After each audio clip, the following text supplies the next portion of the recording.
Welcome to the deep dive. Today, we're peeling back the layers on something really powerful, something, that shapes a lot of our lives in pop culture. Nostalgia. We all feel that tug, right? That kind of warm, bittersweet echo of the past, maybe a scent, a song, an old photo. Yeah, Boom, you're back there. absolutely. But looking at the sources for this deep dive on the power of nostalgia in pop culture, it's clear it's way more than just like missing the good old days. Oh, definitely. It's much more complex. So our mission today is to really dig into what nostalgia actually is, why it has such a grip on us, and on entertainment, and what all this looking back means in a world that just keeps changing so fast. And it's a really fascinating journey we're tracing here because, like you said, it's not just some simple longing. We'll see how it went from being seen as, believe it or not, a serious medical condition. Wow, really? Yeah, to what psychology now understands as, well, a vital and pretty complex emotional tool. Okay, that's quite a shift. Let's start there then, the basics. Yeah. How do we actually define nostalgia today? Well, at its heart, it's that sentimental longing, that affection for the past. Usually a time or place with happy personal memories. Great. But the backstory is where it gets really interesting. The word itself, nostalgia, it was coined way back in 1688. 1688, seriously? Yeah, by a Swiss medical student, Johannes Hofer. He basically mashed together two Greek words, nostos, which means return home, and algos, meaning pain. So, pain of returning home. Kind of more like the pain of wanting to return home. And for centuries, it was genuinely considered a serious medical condition, like a brain disease. Brain disease. Especially for soldiers or travelers, immigrants, people far from home, intensely yearning for it. They thought it was a physical sickness. Okay, wow. So we went from diagnosing it as a disease to like actively seeking it out in movies and music. How did that understanding change so dramatically? Exactly. It's a huge leap. Today, it's definitely not seen as an illness. It's understood as a normal, universal, and actually quite meaningful emotional experience. Right. Think about your own triggers. Maybe the smell of your grandmother's cooking, or a song that just throws you back to being a teenager, Oh yeah, definitely. or even an old cartoon. These aren't just memories popping up like facts. They come back soaked in feeling, right? Often really intense feelings. So modern psychology doesn't just like tolerate it. It actually sees value in it. Huge value, Yeah. yeah. Modern psychology sees nostalgia as really important for emotional regulation. It can actually boost your mental resilience. Oh, so. Well, it provides this sense of continuity. It connects your past self to your present self, making life feel more coherent, more meaningful. It's this complex mix: joy, longing, reflection, sometimes, yeah, a bit of sadness too. That's the bittersweet thing people always talk about, isn't it? Yeah. What's going on there? That's exactly it. It's the sweetness of the good memories, the warmth, the connection, but it's tangled up with sort of bitterness of knowing that exact moment is gone.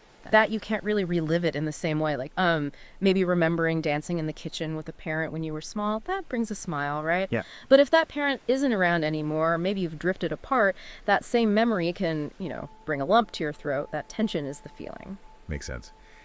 And when do we tend to feel this most strongly? Is it just random, or are there like patterns to it? Oh, there are definite patterns. The sources show it often surges during big life transitions, graduating, moving house, things like that. Okay. Also, during times of uncertainty or stress, think about the pandemic, nostalgia was everywhere. Right. Everyone watching old sitcoms. Exactly. Yeah. And also when we feel lonely or disconnected, it also tends to increase as we get older, looking back more. It's like this emotional time machine that offers a bit of security when the present feels unstable. An emotional time machine. I like that. So it pops up during stress, transitions, loneliness. Which brings us to the big question. Why is it so powerful? What's actually happening inside our heads? Well, the sources point to basically three main psychological reasons. First off, it provides real psychological comfort. It's like an emotional safety blanket. Yeah. Think back to COVID again. People binge watching Friends or The Office. It wasn't just for laughs. It was for the familiarity, the stability in a really chaotic time. Yeah, that makes sense. And science backs this up. It's not just a feeling. Nostalgia can actually trigger brain pathways that reduce feelings of loneliness, boost optimism. It can even help people tolerate physical pain better. It's like a built-in soothing mechanism. That's incredible. Okay, so comfort is one. What else? You mentioned memory. Something about rosy retrospection. Exactly. Memory and emotion, specifically this rosy retrospection. It's a cognitive bias, basically meaning we tend to remember the past as being better than it actually was. The good old days weren't always that good. Pretty much. Our brain is selective. It holds on to the emotional highs and kind of smooths over or even forgets the discomforts, the bad bits. It's not making stuff up, but it's definitely editing the highlight reel. And what kicks off these edited memories? Oh, all sorts of things. And they're not just triggers, they're deeply, as you said, emotionally charged. A specific song, maybe, or smell sunscreen, an old perfume. Those can unlock really deep sensations. Visuals, too, obviously, old photos, fashion styles. They reactivate those emotional time capsules. Okay, so comfort, selective memory. And the third thing you mentioned was identity. How does looking back help us figure out, who am I? Right, identity reinforcement. Reflecting on past experiences helps us build and solidify our sense of self, our personal narrative. It connects the dots who you were, who you are now. It gives life a feeling of continuity. So it anchors you personally. Precisely. And it's not just individual. Think about cultural nostalgia. Entire generations bond over shared stuff, Saturday morning cartoons, maybe the first time using MSN Messenger or playing Nintendo. Oh yeah, the sound of dial-up internet. Exactly. Or huge cultural moments like the moon landing. These shared points of reference create a really strong collective identity, social connection. You can really see that. Like when Netflix brings back some 90s show, it feels like coming home for a whole bunch of people. That's exactly it. They're tapping directly into that shared identity, that feeling of belonging. Which explains perfectly why pop culture is absolutely saturated with it. Yeah. Once you see that deep connection, well, it's no wonder industries are built on triggering it. Absolutely. Take Hollywood and all the remakes and reboots. It seems like everything's a remake now, right? Feels like it sometimes. Well, it reduces risk for studios. They're banking on those existing emotional connections you already have. Stranger Things is a masterclass. It weaves together all those 80s horror and adventure vibes. Top Gun, Maverick, huge hit. Leaned heavily on that 80s feeling, Tom Cruise. Or Disney's live-action remakes, Lion King, Aladdin. They're basically nostalgia delivery systems with new tech. And it's definitely not just movies. Retro fashion is huge right now. Again. Totally. Fashion's always cyclical, but this wave feels really nostalgia-driven. It's not just the style mom jeans, chunky sneakers, bucket hats. The 90s are back hard. Yeah. And 80s stuff, too. It's about identity, telling a story with your clothes. It echoes a past self or a past era. And music. You mentioned music and the vinyl resurgence. That seems tied into. Oh, massively. Music is maybe the strongest nostalgia trigger, that vinyl comeback. It's not just hipsterism. It's about having something tactile, analog in a digital world.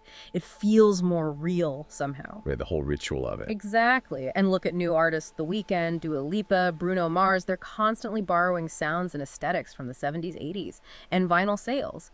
They're actually rivaling CDs again, which is wild. Wow. Okay, and gaming and technology. Same story. Re-releases of old consoles like the NES Classic, remastered versions of old games. They sell like crazy. I've seen those mini consoles everywhere. Yeah, and loads of new indie games deliberately go for that 8-bit or 16-bit pixel art look. It's not just games either.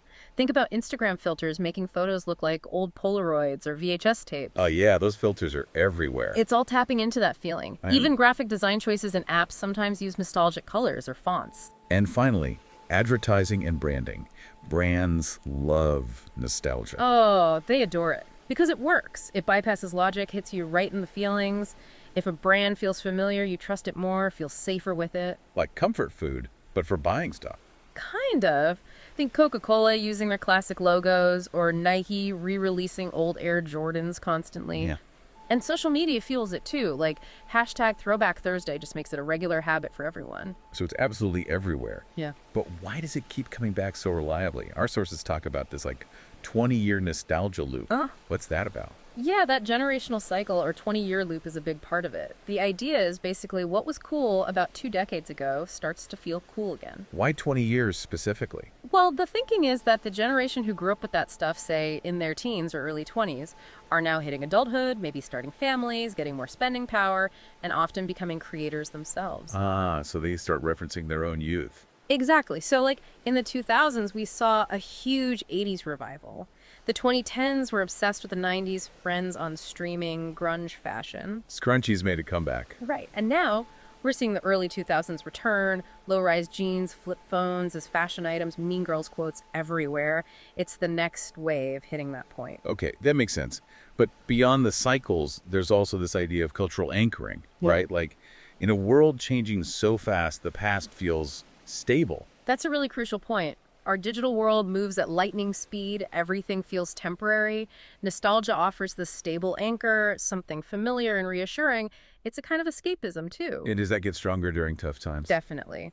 Our sources link it clearly to societal crises. Economic downturns often bring back retro styles. And we already talked about COVID comfort viewing went through the roof. It grounds people when the present feels shaky. And technology and accessibility must play a huge role now, too. It's just so easy to find old stuff. Oh, absolutely essential. Streaming services, Netflix, Disney Plus Max, plus YouTube, Spotify, even TikTok. They're like these incredible digital time machines. Right. Content from decades ago is instantly available, and crucially, the algorithms often recommend it to you. You don't even have to look for it sometimes, it just pops up. Okay, so it's powerful, pervasive, easily accessible. Yeah. But it's not all good, That right? feels like a double-edged sword. Our sources definitely highlight pros and cons. Absolutely. Let's start with the pros. First, it's undeniably comforting and emotionally enriching. It really can soothe anxiety, create feelings of warmth, safety, belonging. It's a genuine coping mechanism. You've seen that. Second, it strengthens identity, both personal and collective. It reinforces your own life story, but also connects you to wider cultural memories. Think national holidays, school reunions, shared music tastes. And third, maybe surprisingly, it can spark creativity and innovation. It's not just about copying the past. It's often about reinterpreting it, remixing it. Stranger Things, again, 80s vibe, modern storytelling. Musicians sampling old tracks to create something new. Okay, those are strong positives. But what about the downsides? The cons? A big one seems to be how it can romanticize or even whitewash the past. That's a major concern. Nostalgia tends to wear those rose-tinted glasses we talked about. It can make us idealize eras that, well, weren't ideal for everyone. How so? It might gloss over serious issues like, say, racial segregation in the 50s, or rampant sexism, or economic hardship. Media that glorifies a past era without acknowledging its problems creates this selective, often misleading memory. Which can be pretty harmful. Definitely. And that leads to another risk. Nostalgia might hinder progress by making us resist new ideas. If we're too busy clinging to how things used to be, we might push back against necessary changes, social, technological, whatever. A company stuck in its old ways because of emotional attachment, for example. Right, afraid to innovate. Exactly. And related to that is the risk of cultural stagnation. If pop culture becomes too reliant on reboots, remakes, and sequels, where's the space for genuinely new, original ideas? Things can start to feel a bit repetitive. Yeah, you definitely hear people complaining about franchise fatigue. It's also worth noting some of the academic sources mention studies showing nostalgia can boost mood, self-esteem, even make people more generous. Generous, really? Yeah, like more likely to donate to charity after feeling nostalgic. And in marketing, it's proven to increase purchase intent and brand loyalty. So, complex effects. Okay, let's broaden out a bit. How does this play out differently for different groups? Like generational differences? Oh, huge differences. Boomers might get nostalgic for, say, 60s rock or early TV. Gen X for maybe 80s movies or grunge. Millennials for 90s cartoons or early internet. AOL Instant Messenger sounds. Right. And Gen Z might look back fondly at early 2010s Tumblr or specific YouTube eras. Each generation has its own set of cultural touchstones that trigger that feeling. And it's not just a Western thing, right? Cultural and global perspectives must vary too. Absolutely. It's universal, but the flavor changes. In Japan, there's nostalgia for the Showa era, a period of post-war growth. Bollywood constantly revives classic songs from the 90s. In the UK, you see waves of nostalgia for things like Britpop. It connects to specific national or cultural histories. Which brings us to nostalgia in politics and national identity.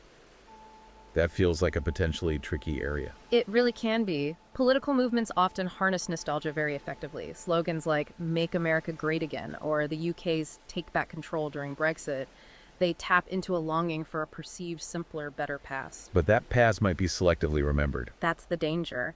It can be a powerful tool for unity, evoking shared identity.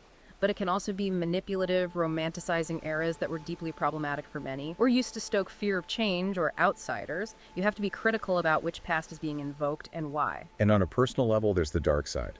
Escapism and avoidance.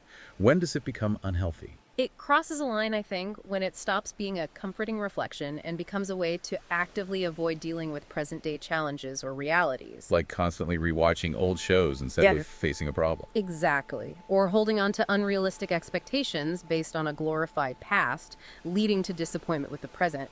It becomes a crutch that prevents moving forward. So given all this, the good, the bad, the complex, ethical use of nostalgia in media seems really important. Critically important. Creators have a responsibility, really, to tell stories that engage with the past thoughtfully, not just slapping on a retro filter, avoiding whitewashing history, avoiding cultural appropriation. Are there good examples? Yeah, things like the 2021 reboot of The Wonder Years, which reframed the 60s experience through a black family's perspective.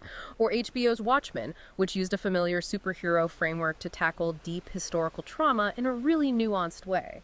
They use nostalgia, but add depth and context. That makes sense. And just quickly, it's worth saying nostalgia isn't quite the same as homesickness, right? Or just general longing. Good point. No, homesickness is specifically missing a physical place. Longing or yearning is just wanting something you don't have. Regret is wishing you'd done something differently. Nostalgia is specifically that sentimental, often bittersweet, reflection on a past time or experience. It's its own unique blend. So bringing this all together after this deep dive, nostalgia is clearly this incredibly powerful, really complex force. It shapes us individually, our sense of self, and it shapes our whole culture. It reminds us of what we value, what we've been through. It really does. And maybe a final thought for everyone listening. Given everything we've talked about how nostalgia can comfort us, but also potentially blind us or even hold us back, how do you think you can engage with it?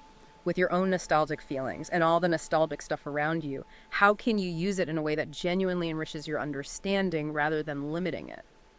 That's a great question to ponder. Take a moment, maybe after this, to think about what specific memories or cultural bits and pieces really resonate with you personally, and dig into why they hold that power.